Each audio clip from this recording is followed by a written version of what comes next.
আমার চোখটাই গেলে আমি দেখবো কেমনে যাই, একটু কবিরাজের দ্বারে যাই। কাকু আপনি কি আছেন? আমি একটু সহেও দেই না ঠিক মতো। বেডা কবীন্দ্র কবিরাজ তো আছে, তুই জাগামু তুই আইছো ব ব ব তোর সোহের চিকিৎসা এখনই দিয়ে দেব। ব হয় কাকা একটু তাড়াতাড়ি করেন, দেখি না সহে। 8টা সরা দেহি, চোখ মেলিস না। আরে বেটা এত মোরদার এককাল সহজ চিকিৎসা। ওখানে একটুখানে কৈতরের গু ডলিয়ে দিলি তোর চোখ পরিষ্কার হয়ে যাইবে এবং তুই দেখবি এককালে সব ফকফকা। এইলো কৈতরের গু, অরিজিনাল কৈতরের গু।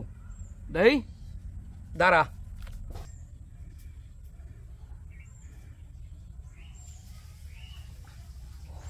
ভালো রে চা। এখন চা দেই, আস্তে আস্তে চা, আমার দিকে চা, আস্তে আস্তে, হ্যাঁ আস্তে আস্তে চা। হে কবিরাজ কাকা আমি সহে দেহি, আমি ভালো হয়ে গেছি। এ কবিরাজের জয় হোক।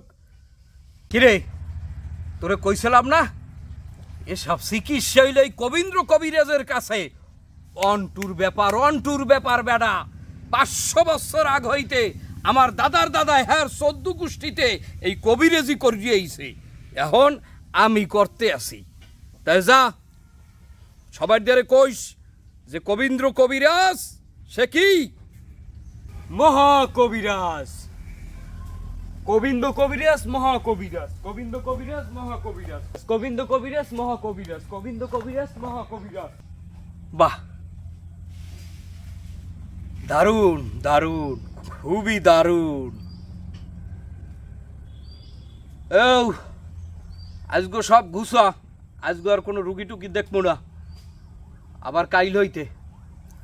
ঠিক আছে কাকা বাবু, আমি গুছাইতেছি।